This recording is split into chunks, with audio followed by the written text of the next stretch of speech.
If you like this podcast, share it with your friends. You can follow us on social media either on Facebook or on Twitter at Clever Ramblings.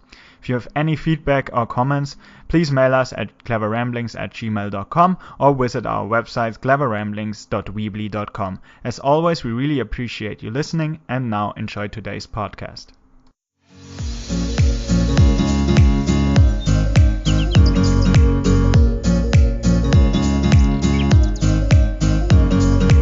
Hello everyone, welcome to the Clever Ramblings podcast. My name is Ivan. And I'm Em. And today we have 3 topics today. And it's going to be kind of like a light, there's 2 updates and then one sort of just personal, but sort of autobiographical, somewhat getting to know us a little bit more. So the first 2 topics to talk about, which are updates, are first Kylie Jenner. She has been officially named the youngest self-made billionaire, I think, according to Forbes. Again, I guess we'll talk about what it means to be self-made and sort of update our thoughts on that. Second, we'll follow up with Article 13, which was, we talked about on a previous podcast, of basically like the EU sort of, wanting to like filter material that's copyrighted. What that has to do with censorship and democracy. And third, we'll just talk about sort of a conversation of like how we got involved or interested in science and where we see our futures in science, given whatever trends we see in academia, industry, and so forth. So with that, we'll start the podcast. But first, I want to say, because I'm very, very, that 2 things I want to say is, one, I'm happy to have finally submitted my first author paper. So that's officially sent out to the journal, and hopefully it'll be accepted, and I never have to see it again, like in any major way, because I've been like looking out those words and those figures for like the last year, and I'm sick of looking at them. Basically, that's what I'm saying. I mean, it's great stuff. It's very interesting. Hopefully, the whole world reads it because it's amazing. Of course, yeah. But yeah, I'm finally happy that paper is submitted, and hopefully, like I said, hopefully it gets accepted, and that it makes a good contribution to the field of developmental cognitive neuroscience. So, 2, I want to say that I'm still terrified of this image that I've seen. I guess we could link this in the description of this. I think it was 18-year-old boy in India. 18-year-old, yeah. And had this worm, like, was suffering from seizures and stuff like that, and did an MRI and found out there was like a worm nest in his fucking brain. Holy shit, that shit, like, that's one of my pet. Oh my gosh, that shit, like, that image, it's just like nasty, man. Like, it's just, oh man, like, I don't know, I cannot think about that there's like a fucking worm in my head somewhere.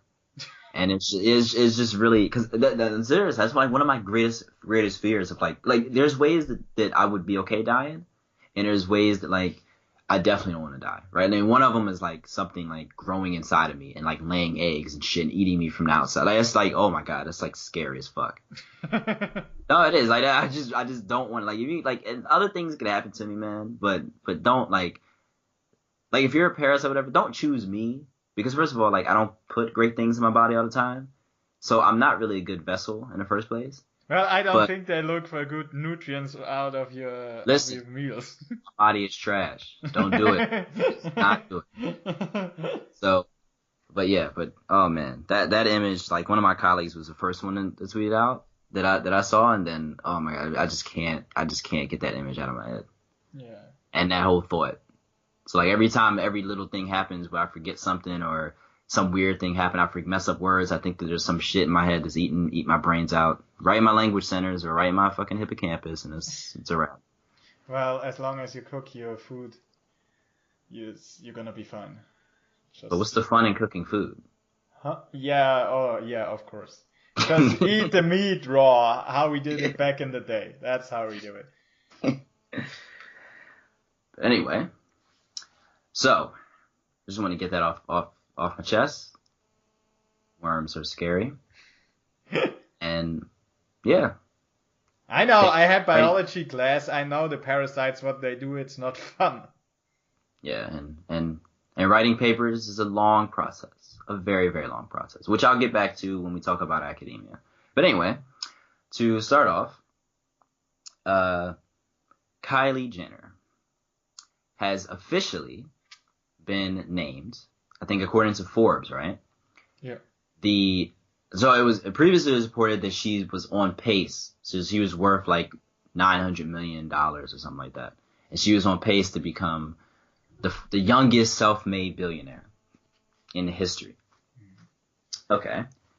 Now it's been I think has it been like 6 months or maybe a little less than that? Oh, I Since would have to. it hasn't been that long. I mean, we definitely talked about this I think late last year. But anyway, but either way, it's been less than a year later, and she's been sort of confirmed by Forbes, I think, that she is now officially the youngest self-made billionaire. And they say that this mainly came from her cosmetics line, right? Mm-hmm. And things like that. And I think when we talked about this the first time, it was mainly about what does it mean to be self-made? Yeah. And I think me and M kind of completely were in agreement that she is not self-made. When you come from a family of millionaires, unless you had a fight with your family and then, broke off with them and then you started from scratch, then okay, yeah, you're self-made. I mean, in a way, it's still weird because you're still famous, so people know you. Yeah.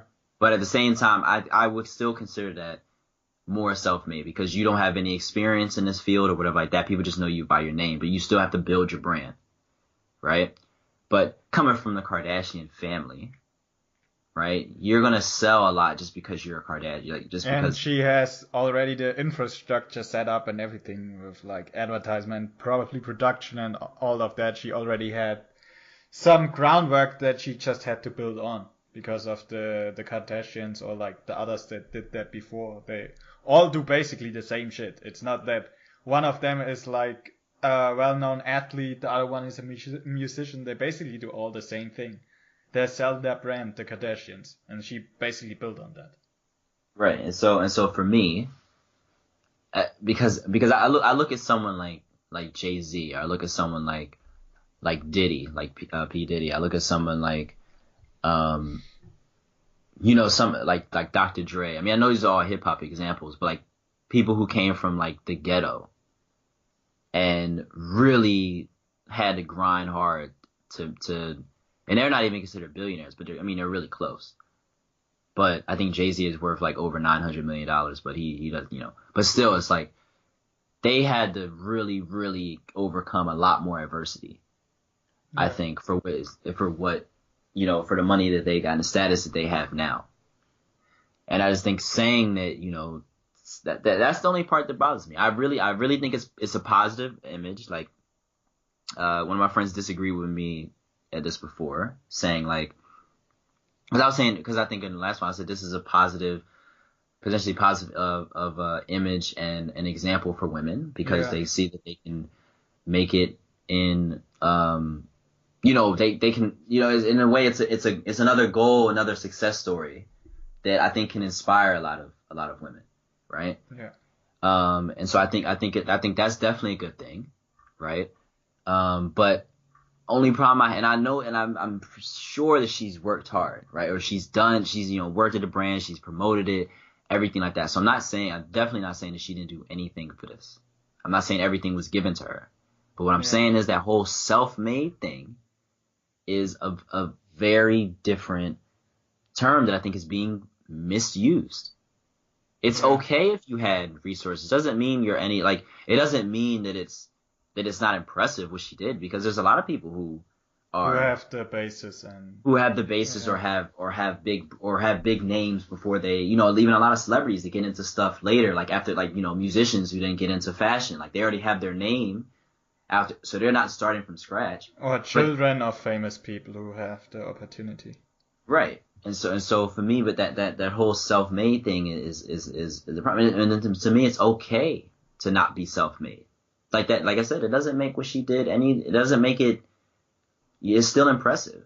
Yeah. Right? It's still impressive that she's a billionaire. Like, I'm very happy for her. Good, great. You know what I mean? But the whole self-made shit, it's wrong, Yeah, right? I agree. And I think that it points to, which I think we could, I like to hear your thoughts on, that it seems like that, especially when I see with American celebrities, but just the way we perceive a lot of things, whether it's like successful people or geniuses or people who have accomplished a lot of things, we sort of look at them as a sole entity, and we like that story of that they did all of this, and that they were responsible, they were the only ones really responsible for their success, right? And I think we have this image, this self-made aspiration, that we look higher upon these people, which in a way you should, because if they are self-made, they've overcome more obstacles.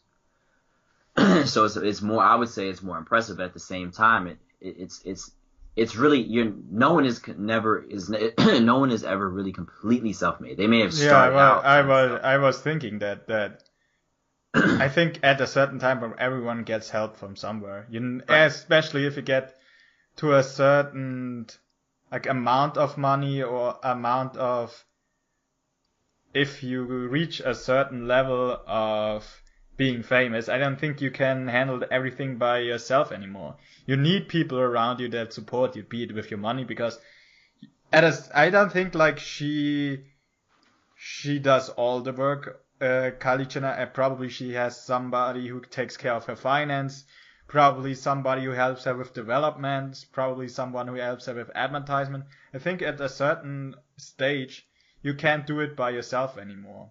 Even like musicians, you hire somebody who helps you write songs or to take care of your finances. So I don't think like there's anybody who is, or at a certain level, that is truly self-made, because at one point you need some people to help you. Can't do it by yourself anymore.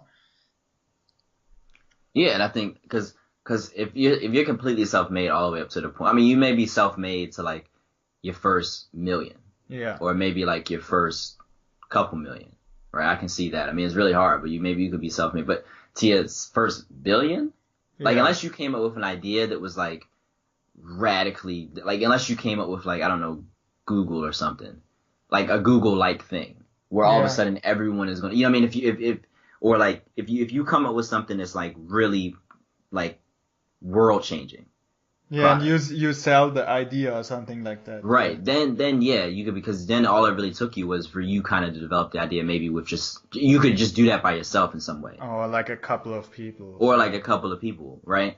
But now, like, she did cosmetic stuff, which is like a lot of people do that. So it's not like Yeah, all of a sudden it's mainly just like on the strength of her brand, right?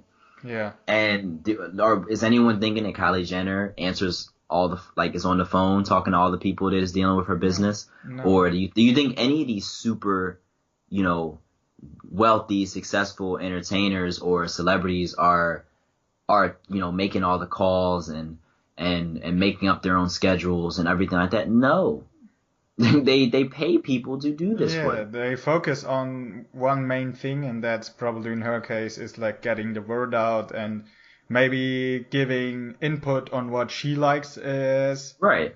The as development yeah. stage, what she But wants it to look probably like, also presentation. they do research and go around and ask like young women what they would be interested in, and she probably then gives the final word, and then it goes into production. But she probably even like she's not there every day taking care about development. I think the most part of her now is out there on Instagram or going to public events promoting the shit. Yeah. So she definitely plays a very vital part. I'm sure that nothing major, happens without her making a decision. Mm. Right? So she's ultimately like the boss, like the Yeah. the biggest boss. But self-made is ridiculous, especially when you have the resource that is the Kardashian family. Yeah. I agree. Even if they, and I think Kim is also in cosmetics stuff as well. Her, I think Kendall is a model, is like one of the world, like the top models in the world, which you could also argue, I mean, how did she become one of the top models in the world? Yeah. Right? How did Kendall Jenner become the highest paid model in the world? I mean, do you She is think? the highest paid model in the world. I think so. I think yeah, but I mean, but definitely one of them. But I think it came out that she's the highest paid model in the world, and there was something with her about, I think she was protesting something or something, but I may be remembering this incorrectly. But even if she's not the highest paid, she's one of the highest paid, right? Mm-hmm. And do you think that's? I mean, sure, she's beautiful, but she has the looks definitely to be a model. But do you think that it is just because of her looks, or just because of her skill walking down? You know what I mean? It's also like your name is Kendall Jenner. Yeah. You know what I mean? That you can demand certain prices that other models can't, right?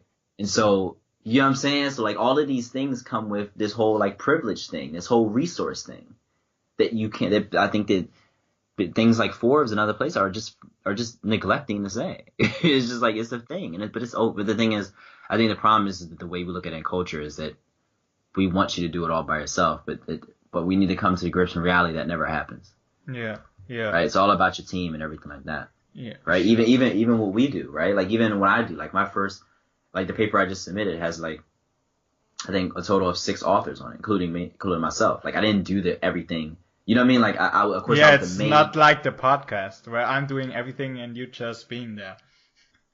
Anyway, I will not respond to such hate and blasphemy, but it's okay. I mean, you got it. You're such an asshole. I had to mention that. But yeah, but it's I mean, I didn't like. Of course, I was the main architect of the paper, and I did the models and everything like that. But of course I got help. Like the other authors helped along the way. They checked things. They conceptually challenged things and things like that. And so of course it's the product of all of us. Yeah. So even though it's my name as the first author, it doesn't mean that I did everything by myself, or I'm solely responsible for everything, right? So, yeah, I looked it up. She is the highest paid with like 22.5 million, which is 9 million more than the second one. Yeah, so she is the highest paid in the world, right? Yeah, exactly. For 2017 till 2018. Yeah. So I mean, you know what I'm saying? Like, is it because she's really the best model? Yeah. You know what I mean? Like, I mean, it could be, but I mean, it seems that maybe her last name and who she's associated with helped her. Yeah, probably. A little bit, I'm just saying, celebrity goes a long way, especially when it goes to doing things that are entertainment, because it's all about visibility. Yeah. And who knows you and your brand. It's about, it's about that thing. So it's like, okay, fine. So I think there was one point where this is sort of related. Like one time I think rapper Lil Wayne was going to be paid like $110,000 per club appearance to be a DJ. Mm-hmm. He's not a DJ. But they were going to pay him like, I think, maybe it was less. Maybe it was anyways, between 60 and 100,000. It was something like, but the number doesn't matter. He's going to get paid a shit ton of money a night to be a DJ. Yeah. And he's not a DJ. So he would be making more just because his name's Lil Wayne, because he's one of the greatest rappers, but I bet he's not a DJ. But he would be getting paid all that, so much more than DJs who have been doing it for like the last 30 years. Which is crazy, right? Yeah. So, but celebrity goes a long way when it gets to building stuff. Yeah. And so I think, like I said, to close this off, I think Em will agree is that it's very, look, we're happy for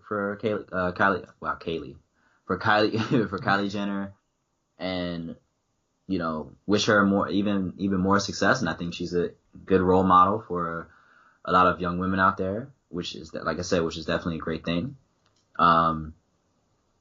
But whether she's the youngest self-made billionaire, I think is very much in doubt. Yeah. Right? And I think that, just to keep in mind. Yeah. But I guess with that, we'll move on to the Article 13. Yeah. So you want to remind? Yeah. I think it was the last episode actually when we talked about it, where it wasn't sure yet if they're gonna pass it, and when was it? It was last week that they voted on it. think it was last Tuesday or Monday when they voted, and they decided that they're gonna introduce the European, how should you call it? You advise the European states to, in about 2 years time span, to introduce a law that basically makes the sites where people upload copyright stuff be responsible and possibly get sued for the content that the users upload. So before, if you don't remember, it was the users have to be the ones holding responsible for copyrights, and the sites just, if they notice it or if they get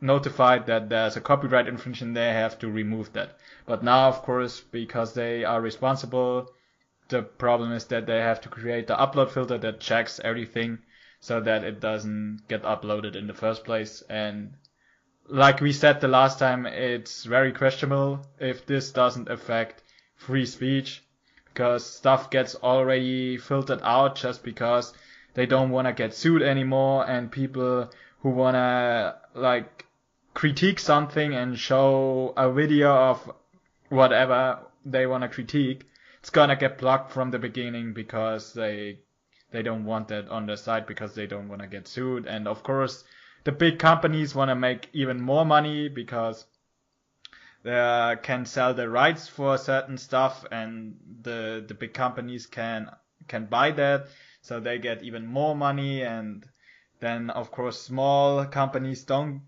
can't afford the upload filter or the rights, so they get pushed away, so there's even more of a monopoly. And like I said, last week they decided that Article 13 is gonna get passed, and now it's 2 years the countries in the European Union have time to make it into a law. So yeah, it was. I looked at the who voted for it, because there was like a heat map of Europe where they voted, and most votes came from France. Actually, they were the one who voted the most for Article 13. And I don't know if you heard about the big protests in the last couple of years. For example, in Munich, hundreds of thousands of people came out and marched on the street against Article 13, and they still passed it. So, yay to democracy. Yeah, I mean, the thing is very interesting is that, like, they say that, this would help, like, the artists and the creators. And what it seems like it's going to do instead is just shift the monopoly that, well, it's not really a monopoly. I forget what the word is. Because, I mean, there's a monopoly is just one, right? Yeah. Like one entity, right? So, like, you could argue, like, that in a way that, you know, I mean, Walmart is not a monopoly because there are other people in the game. But Walmart big is companies, yeah. Right, Walmart is such a big force that it potentially is kind of, it practically could be considered a monopoly because it has so much more influence over every other grocery store. It basically eliminates competition for the big companies. However, with these content companies like YouTube, which is owned by Google, right? So basically Google, Facebook, you know, all these I mean, they're and Apple, like, they're big on their own, like, but it's like 3 or 4 of them, like, you know what I mean? So it's not a monopoly, but they control basically what happens. Yeah. Right.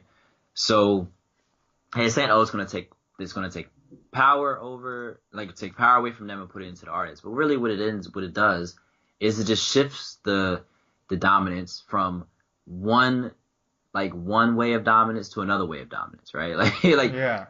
These companies are so ingrained in everything that we do that you need, you know what I'm saying? Like, you're not necessarily, maybe you take away, like, they have to spend more money and do this and do that, right? And then maybe some creators benefit from this. I think some creators is the big point, because maybe some small artists got hurt from, like, somebody uploading some copyright because they barely make it. But most of the big artists or the big producers that were behind that, they are fucking millionaires and billionaires. You think like they don't even need the money anymore. They have so much money that they don't need that anymore. Like some musician who earns probably like 20 million a year. Why isn't that enough? Like, do you need really even more money? And like we talked about the last time, I think the exposure from YouTube and from other platforms made up for that they lost probably in copyright. Because I think you mentioned it the last time that if you go to Spotify or somewhere there, you listen to it and then you buy the single, or you hear it on YouTube and you wanna support the artist and go there and download it somewhere for like, I don't know, a dollar or something. So probably that exposure also made up for a lot of the loss they got, but they just want even more money. They are not satisfied as how humans are. They always want more. And so that's why they now want to shift the dominance. Right. And I just think it just, I don't know, man. It just the way that whole censorship and things are going, like, it just looks really, I mean, even like I didn't even know, but apparently they already had done I think me and you talked about this on like just a regular call, you know, one of the few times we actually talk as friends and not business, you know. We talk every weekend, so I don't know what you mean. we just enforced that rule because obviously you didn't want to talk to me for weeks at a time, so I'm just saying we had to repair our relationship. Is that revenge for me saying that you don't do anything in the podcast? Now you want. Listen, man, karma sucks, doesn't it? I'm just saying, karma's real, man. You just gotta know. But like, so I think this was in a personal conversation. We were talking about the UK porn ban law. That got, by the way, also passed. I think. Yeah, but I think that was passed a while ago. Yeah, I think it's now in action. I think on the 1st of April. So when you listen to it, it's gonna be in action. Yeah. But I think it was because someone told me that it was already been blocked. Like, I don't know. I guess they tried or something. Oh, okay. Maybe it's. I think it's already. I think it's already been. It's already been enforced or. Okay, then. But maybe, but like. Yeah. But again, like these things have like so the intentions. I think what I'm trying to say by bringing it up is that the intentions are good, right? So you said for the Article 13, I think now it's called officially Article 17, I believe. Yeah. Is that, you know, you want to give more power back to the creators, right? And then in the UK porn ban law, they want to stop underage kids from accessing porn. So, you know what I mean? So in a sense, the intentions are good, right? But when it's not well thought out, right, based on evidence and based on like just really careful logical thinking, because the people are making decisions, they don't understand technology, don't understand how fast things change. These things they end up probably being more negative, right? So in a way, like with the UK porn ban law, right? Okay, say you're just a regular teenager and you just want to, you know, watch porn or whatever, and okay, fine, right? Like you do that and it's freely available, so you want to stop. So the UK government wants to stop that, right? So they want to sort of ban kids who should not be looking at that material, right? Yeah. There's a couple problems with this. One, there's always like Netflix, right? Which Netflix and movies on Netflix, even Netflix series, are increasingly having pornographic material on there, right? It's just how it's happening, right? So kids are seeing this on all these other platforms, which will not be banned, right? Two, it's not banned on things like on sites like Twitter or other sites that do not have a pornography clause. So you could post porn and everything on Twitter and it's fine, right? So this doesn't look at those sites. And then also what it could also do is it could drive more people, particularly kids, into the dark web. Yeah. Right? Which is like the worst thing that you want. Like, it's even worse than them just like, you know, watching, porn on the internet. right? Because then they're being exposed to all types of shit that they should not be seeing. Violence, potentially child pornography, all all types of shit, right? And that's even worse for them growing up, because then they have no, like, there is no, it's in a way, like, now it's even less control because the dark net's not regulated at all, right? Yeah. And it's much bigger than the regular internet. I think it's thousands of times larger than the regular internet. And that's where all the creepy shit is. And so in a sense, you're getting people to really, like, you know what I mean? It's not helping the problem. Then when it comes to Article 17 or 13, what we were talking about, is that it ends up potentially still fucking over the artists, in some ways even worse. Right? So that's the problem when you go from theory, when intentions go to implementation. And I think at the implementation stage, both of these laws, these bans, right, which in a sense have good intentions, they come from good places, at least we think, right, because of what they say. Yeah. But in practice, they just don't work. And I think it's just sad that this is still a thing. It's just that governments just don't get how the pulse of the world is changing. Yeah, two things. The first is, when you look at the law in particular, or the recommendation, it's very vague. So that's always one thing. If the lawmakers don't even like know how to formulate it, or they intentionally let it be very vague. For example, who defines what is satire, what is freedom of speech? Because somebody will maybe say, like, if you heard about back in, like, when was it, 2017 or something, where one German talk show host made fun of the Turkish president, and he didn't think that was satire, but like normal people, like German people, they thought that is satire. So first of all, who defines what satire is or what freedom of speech is? Somebody might get offended and say that that's not funny anymore. Other one will, that is under freedom of speech protected. So first of all, the vagueness is also always one thing that can be very exploited. I'm always very critical about some vague phrases. And secondly, with the porn thing, I think a lot of the time, if you don't affect other people in a negative way, banning should be the last instance to do. For with the porn thing, for example, you could just, like, if you stumble it across on accident, but I don't think like 12-year-olds or 11-year-olds are searching on the internet for porn actually all the time.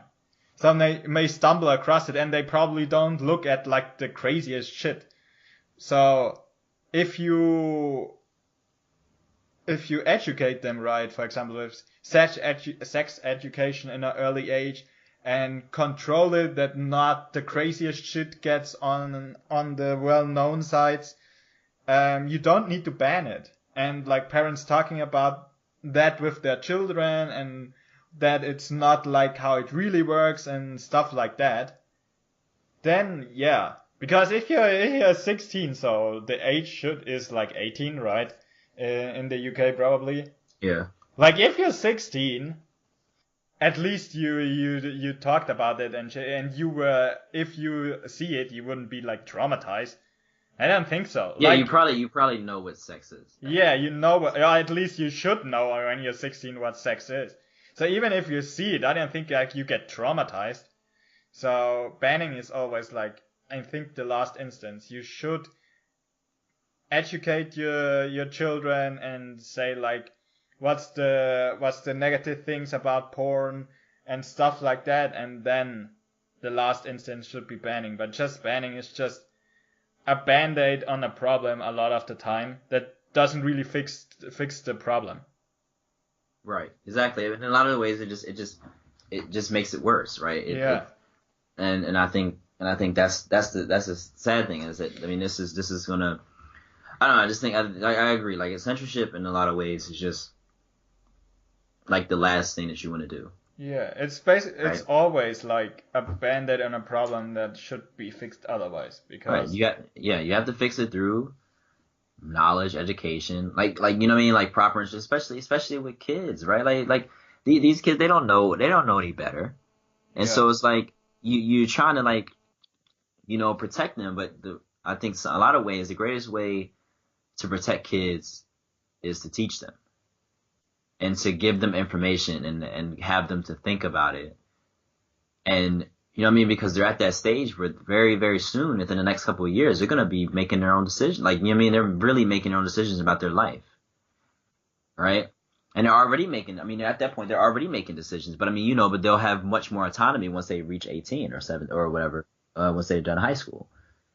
And so the best thing to do is to educate these kids and to talk to them about it but have real conversation with them. Not, oh, you can't do this, because especially in adolescence, if you say, oh, you can't do this, what do you think they're going to do? They're like, oh, fuck, bro, I'm gonna try to do it. Like, they're not gonna, you know what I'm saying? Like, you banning people from things is just, in a sense, like, because people want to know, oh shit, like, maybe I wasn't even interested in this at first. Now I'm interested. What are they trying to hide from us? Yeah, that's not only. Yeah, but I was thinking not only with porn, but for example also with drugs. We talked about that extensively. It's the same thing. If you ban something, especially or teenagers then want to do it just because they want to rebel against the norm and want to do it. So if you educate them and like we said, regulate and give them knowledge about what they need to know, then they probably are way better off and can make their own smart decisions. Think for their own. That's, I think, a lot of the time missing when something like censorship happens. Because then you forbid them, but they don't know why it's really forbidden. And they don't like self-reflect what could be the negative or the harms they experience by that. In conclusion, you can't watch porn anymore without verification in the UK. And and soon probably the internet's gonna change forever, at least in the EU, when Article 13 is introduced as a law in all the countries in Europe, and it sucks. And like I said, I don't know how in touch the politicians are with the people anymore. If it's mostly influenced by companies or the top 1% that has mostly the influence on them anymore. Because I didn't hear of like a lot of people, especially of course in my age, and I would say like we are the generation that is highly influenced by the internet, or is highly involved in that. And I think, like, let's say from like 30 to 15 or 14, something like that. I think that's the age range where most of the people spend a lot of the time on the internet, and I didn't hear of young people saying, yeah, that's a good idea. So I don't see how they are in touch anymore with the people, the politicians, a lot of the time. And I think sooner or later it's gonna cost them. I read a lot of the time that in Germany, the parties who voted for it, a lot of young people said that I'm never gonna vote for them anymore, and we'll see what's happening. Yeah, we'll see what the results of the next election are. Yeah, but you can see it in France with the Yellow Vest protests. You can see it in the States. A lot of people who are now probably voting for Bernie Sanders in the next election. I think a lot of the time politicians lost their touch to the people, and it either goes to the left then, or it goes to the right. I think that's like a lot of the time that happens, and it could be very bad. So I don't know. I don't know what you can do. You have to go out and vote. That's the only thing you can do, basically. Right. And with that, we'll hopefully get to a more joyful topic of how our journeys in science so far, and what got us into science. And I guess we can start with you, Em, because your story is very short. I'm Bavarian, and I like lederhosen. I like lederhosen, and that's where I discovered why I love science. No, I don't really have a story, but I think I was just always fascinated by how things work. And I think I remember in like a young age I already like was outside and for example I don't even think I ever told you that investigating ants. Did I ever tell you that? Oh It's god. funny that I did my bachelor thesis in that later on because I didn't even remember that. But looking back, I now see, like, I looked at the structure of the hive and shit like that. I even had a computer game that was about the ants and their colonies. So I think from an early age I was just interested in how things work, and I think science is the best answer in my mind, the best answer to discovering how things work. And for me, physics was just too like abstract. I wanted to like to be really at the things I can see in the world because of course there's classic physics, Newtonian physics, but like the really interesting thing was quantum theory and all that stuff. And that is just like I can't see that. So that's probably why I chose biology. Chemistry would also be a thing, but like chemistry in school was trash. The teacher was trash. So I was like, nah, I'm not gonna study that. And then biology came along with genetics, which was so fascinating that just basically 4 different bases make up the whole living things we know. And that was so fascinating to me that I had to like, yeah, biology. I want to know how things work, and maybe I even can apply it then in the real world with some developing some medicine or helping people, for example, with cancer research. That was always one, and looking forward, that would be one of my goals to do some basic research or some groundwork for the development of a drug or a therapy that can really help people. Just to clarify with Jeanette, isn't there now? I read this like recent, like I read this headline or whatever that there's actually 6 bases now to DNA that they added to. They made 2 synthetic bases to add to the DNA, and they did that because then it's of course more variable because now you have codon is the three bases that code for an amino acid, and now of course you have 6. So basically it's not 4 to the power of 3 possibilities, but 6 to the power of 3 possibilities. So you have now a way higher amount of amino acids that can be used, for example, to create drugs, because like insulin, for example, it's basically the DNA then is producing the protein in the lab, and then it's used to treat diabetes. But And these now, but these don't occur naturally. No, like no, they no. like no, naturally. I mean, of course, everything that is kind of like is in nature, but you know these don't these we don't our body does not normally produce these. No, Okay. we don't. So these are synthetic. Okay. They're synthetic, and of course, they needed a whole variety of different enzymes to make it work because you have to do stable replication. Because if you don't have that normally in the body, the DNA polymerase doesn't like replicate them, so they had to create that. Then of course an RNA polymerase who writes them in RNA, because from RNA there's the protein, and all that they had to do a wide variety of different enzymes to get that working.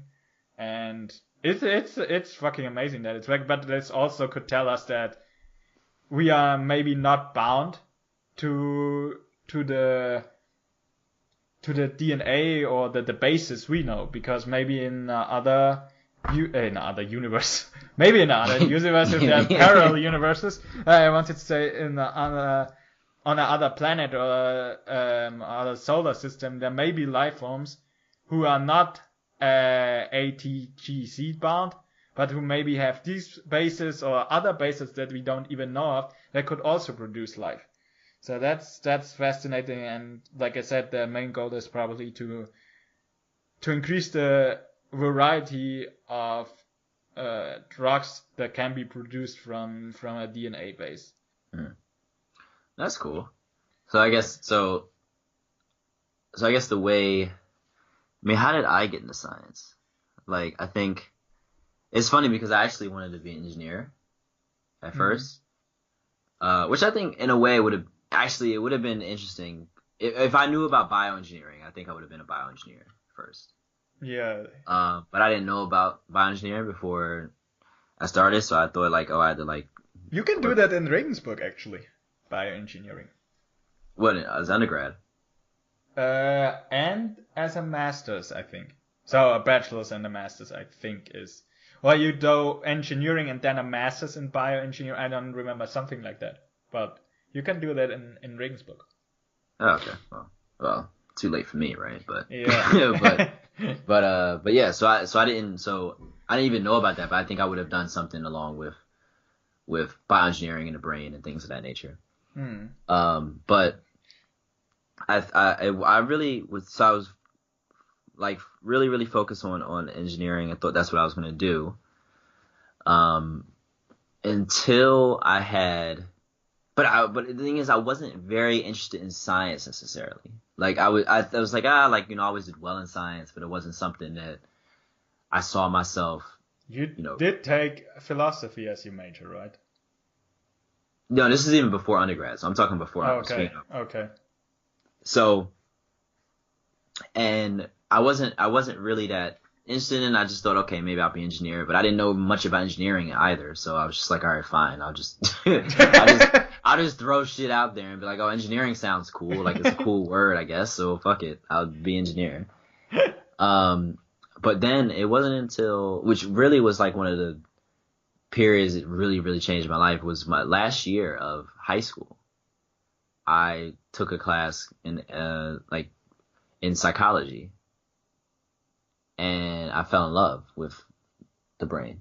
Like, I fell in love with all that. That's when my first introduction, I was like, wow, this is amazing. This is so cool. The brain is so complicated, and I could hopefully try to figure this thing out, right? Yeah. But I still didn't know what area I wanted to go into, but I just knew, like, oh my gosh, like, there's so many different ways that you can do this, right? Like, so many angles you can study the brain, and it's such an open question, and no one knows what's really going on. And that's when I went to undergrad, and I originally was going to do psychology, but then I switched to neuroscience because I felt like neuroscience was more, I mean, not that it's more scientific, but you get what I'm saying. Like, it was more, it incorporated psychology and biology in it at the same time. And that's what I wanted to do, right? I didn't just want to look at behavior. I wanted to look at the behavior and brain and know about different things and stuff like that. And I also did study philosophy as a double major. Oh, okay. And then,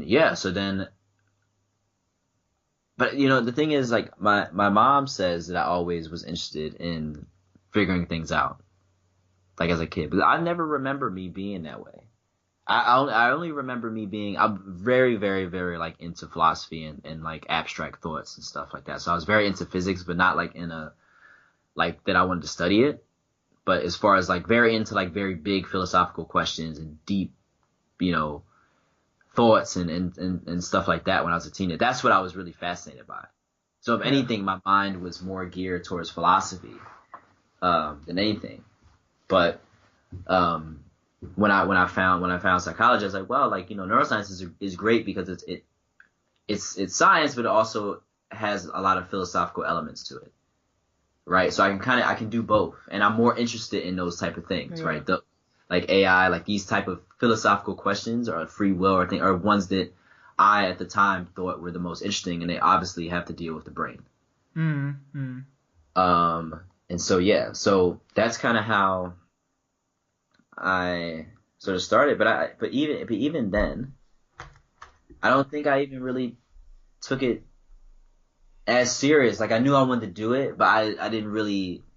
I was like, oh, I'm good. Again, it was like, okay, like, this is interesting, like thing. But I think it wasn't really until I went to MIT in 2015 as part of a, like, summer program that I was like, yeah, this is what I want to do, like, for the rest of my life. And so that's when I really got into thinking about what I wanted to do in neuroscience. And luckily I ended up in Cambridge doing basically what understanding cognitive behavior and things, but looking at the psychology of it, but also the brain and how they interact with each other. And hopefully also to look at, I mean, to be honest, like, with things that I say like intelligence and things like that. I mean, the genetic, it's not, it's so like it's not well known at all because all we know is it's it has to do with multiple genes, right? And they have like these added effects. But as far as anything like specific, I think genetics and intelligence research is still very much in its, maybe not its infancy in a sense it's been around for a while, but it is very much like in its like conceptual infancy because it's such a difficult thing. Intelligence is one of those like really, really like high level constructs, right? Yeah. It's sort of like I compare it like sort of like consciousness, right? Consciousness involves a whole bunch of things. Intelligence involves a whole bunch of things, right? It's not something that's maybe like maybe like I don't know, something lower, maybe like just I don't know, visual perception of like certain objects. Like of course that's still complicated, but it's not it's not probably as high. So maybe genetics doing that is way more plausible right now than stuff in intelligence. So, but hopefully eventually in my career I will want to look at genetic stuff as well. Look at how the genetics is involved with the brain, and then how that influences behavior and vice versa, and like how everything interacts with each other. So that's kind of how I got interested in it, I think and I also think I don't know, I just wanted to do something different. I think I was always when I was growing up, I just always wanted to do something different that other people hadn't done where I'm from. So I think that was a major drive to not go like, because a lot of people go a lot of people they were like they're very interested in like business and stuff like that, and me I don't give a shit. Yeah. Like I mean I understand, but listen, like me, like when people start talking business and I was like, I don't give a fuck, man. Listen, I don't know, I don't fucking care. I'm just like, listen, I like the science shit, and I appreciate that y'all like this business stuff, but it's I mean my mind doesn't work that way. Yeah. So for me, it's like I easily just gotta like leave that room. Like I can't when it starts getting business stuff. But so I knew I didn't want to do business like a lot of other people were interested in. So I wanted to do something that was, a little bit more technically challenging in a sense, like having to know how the science works, like having more detailed knowledge of data and analyses and all these type of things. Yeah. So, because I think that was what I was geared more towards. So that's kind of how I got into it.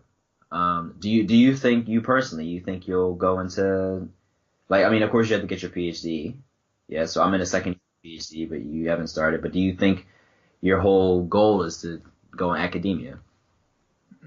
At the moment, no, because it's just, I think because of the situation, how at German university, how people get paid, and that it's only you get contracts for 2 years. It's just stupid for the amount of education I got, because you have to keep in mind when I'm done with my PhD in like the regular time, let's say, then I've been studying for 9 years. So that's 9 years of high level education, and then for me to get like 2-year contracts, I don't want that. I would like to go into academia because I like doing the basic research and the whole atmosphere at the university, how they work together, and how you have still interactions with students and can form young minds. I really like that. But on the other hand, I also basically has to think about myself and how I'm gonna hopefully feed someday a family and have a good life with the pay I get. So I would like to work in it, but at the moment I don't see it. Probably would like the best thing would to go to a well-established institution like the Max Planck or like the German Cancer Research Center. Something like that would be my favorite right now. Otherwise, you can always go into in some industry, go to in the drug development. You can even go as a biologist. You can go into go for example in a ministry and do some administrative work. That's the last thing I want to do, but you can also do that in biology, advertise lawmakers, maybe that would be a good idea if they then listen to you, for example. But right now, academia or like working at a university would be great, but I don't see myself doing that. And Yeah, well, if you work at like Max Planck or the cancer research, I mean, I think that still technically kind of counts a little bit as academia. Like academia is like anything that your main goal is research and publishing papers. That's sort of like still like, I mean, it's not university academia, but it's kind of like in that realm, I think. Like, because industry is like, yeah, you'll still publish papers, but it's more towards like commercial applications or things like that. And then, policy is something different. You know what I mean? But you still would be sort of involved. But it would be a different, I agree. It would be a different, because there's the format. education part in the university, because in the institution, yeah, you could have some internship or sometimes students there, but a lot of the time it's mostly without education, I think. Because I was told that even the unit that I work in, like where we don't like necessarily have to take classes or anything like that, we literally just do research. That's still considered academia. Okay. So that's what I was told. Like it is still considered academia. It's just not university academia. Okay. But when your whole entire sort of goal is like there to publish journals and research and everything like that, that's still kind of the academic. You're still considered an academic. Okay. Right, and so it's just not university way where you have to do all these. I mean, but you still have obligations that you have to do. Okay, then university academia, I don't see myself doing that with other types. Yeah. I think as far as me, I definitely think I'm headed out of academia altogether. This is the thing, not altogether. So so mine is a little is complicated in the sense that I definitely want to do policy stuff, and I want to influence policy. I want to be able to translate things to, particularly in education, to educators and to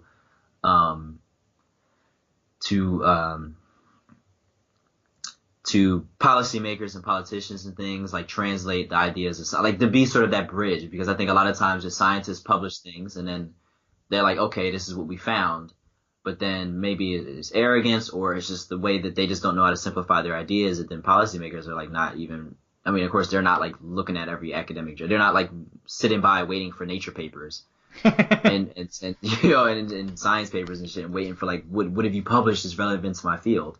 So you have to kind of go to them and explain it to them and have bullet points and things like that.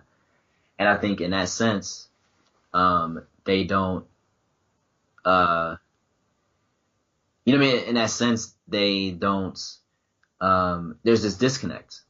And so I want to kind of be that bridge where I translate what I read in papers. So I think a large majority of my work, I want to be like reading papers and translating some of the ideas that have practical implications in actual education or in actual learning. Being more of an advertiser than a real like research scientist.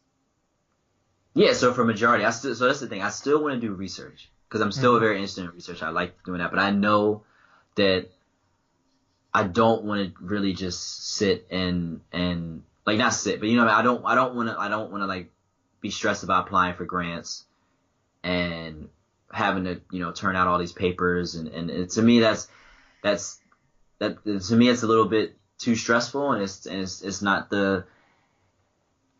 for me. It won't, like, I love it. I can do the science just for the science, but to me I would feel like a lot more selfish and a lot less that I've contributed positive to the world if I don't apply it to something tangible.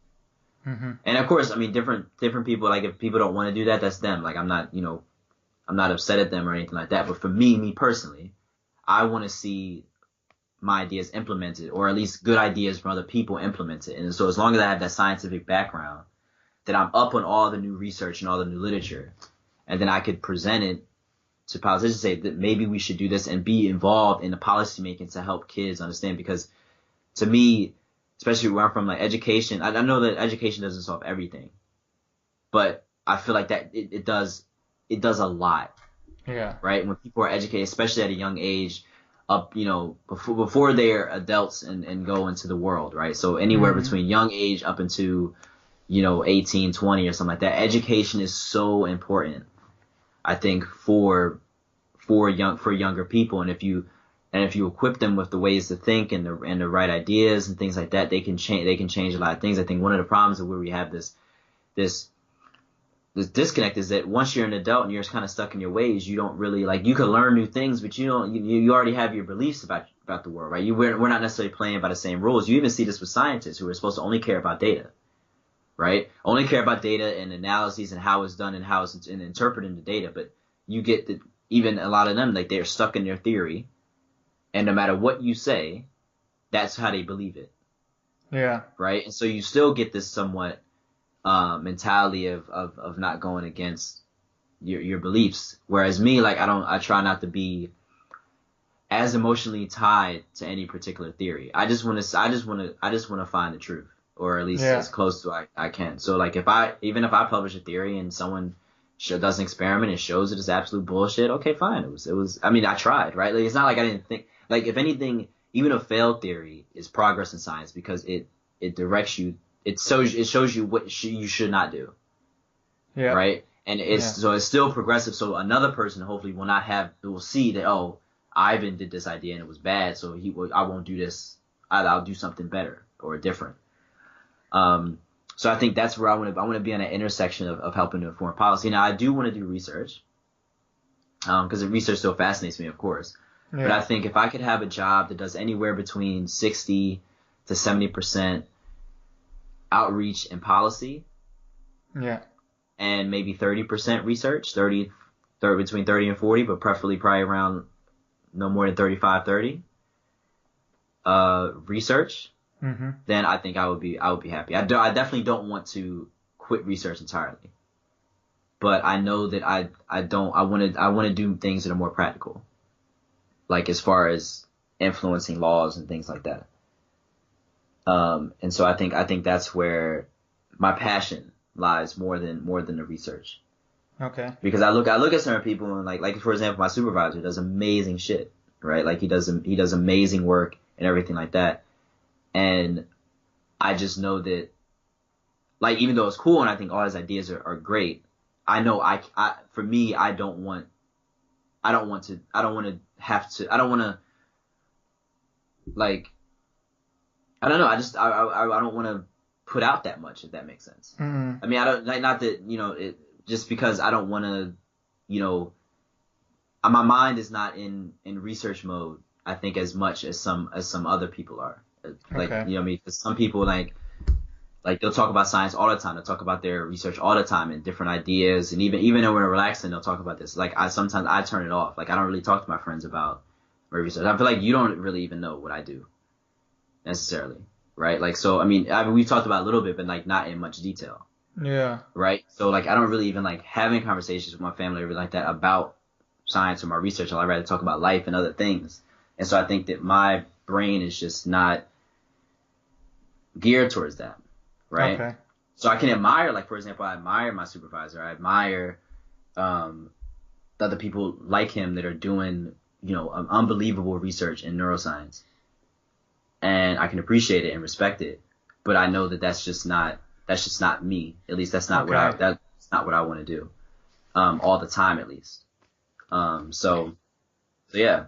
So I think it took a while to come to this realization. But I think that's definitely where I'm at. So hopefully I'll get a policy job. And hopefully in Berlin, so we can live in Berlin. Yeah, I mean, I have a policy. I have a policy thing, a policy program that I got accepted in this for 6 months, and so this would be my introduction to policy, really. Yeah. But I think it's a really cool project, and I think I really, really like it. And so I think. When are you doing it? You didn't tell me about that. Then you got that. I didn't? No. Oh well, now you're told. Okay. Now you're told, and you know what I mean. So in that sense, this is my first trial run, but I think I'm gonna like it because I'm working on a team and everything like that. And it's related sort of to education and things like that. So I'm really, really excited to do this, and I'll actually be speaking with policy type people. Yeah. About it and see where the obstacles and everything like that. And I think that'll be very, very important experience for me. And where when I go to, like, when I try to go to Berlin, maybe I don't even do a postdoc. Maybe I just try to get a policy job working in education. Yeah. Which I think would be super cool, because maybe, like, I mean, I could do I don't mind doing a postdoc, because then it's just another 3 years or whatever of me doing research. But in a sense, I kind of know what I want to do. So in a sense, I could do it, like, if, but in another way, like, I'd much rather probably get a policy job, like, starting doing the things that I want to do already. Mm-hmm. And yeah, so let's see. But yeah, Berlin, I'm definitely gonna try to go to Berlin, man. I got you. Yeah. I have to get the PhD there too, so it's not like certain, but I hope so. I hope that we're gonna live in Berlin in like 2 years. I think 1.5 years. Yeah, 1.5 years. Yeah. We'll see. Y'all have to be updated on the podcast to see if that happens. But yeah, well, even like listening to that in 20 years, we see how much of what we want now really came true. Wow, we're gonna be so unsuccessful. It's gonna be crazy. We're gonna be old by stuff then. We want to do and realize how much of a failure we are. He had so much dreams. We had so much dreams and it got crushed. So I don't know. But yeah, I guess, I mean, if you don't have anything to add, I mean, I guess we can kind of. No, I think this was a long episode again. So. Yeah, this is long. Yeah, jeez. But hopefully this will be the first one on iTunes. Yeah, hopefully. Now that I'm done with my paper, I can help M, because M believes he does all the work, but whatever. I do. And now I can help M to do the iTunes part, and then we could upload it through iTunes. Yeah, and now I have to start studying for like 3 weeks, so it's gonna be. I don't have really time to do a lot of things. So. Yeah, well, in 3 weeks, Ivan will be there. In 25 days. Well, off the day of the recording, 25 days, because I don't know when we upload it, but... Yeah, a month from now. No, but on the 25th, you're gonna be here. Yep, it's gonna be and then we'll record in Germany. I'll be back in Regensburg. Alright, hope y'all have a nice day or whatever time it is. I hope you can listen to this episode on iTunes, and if you can, please do it. Thanks for listening, everybody.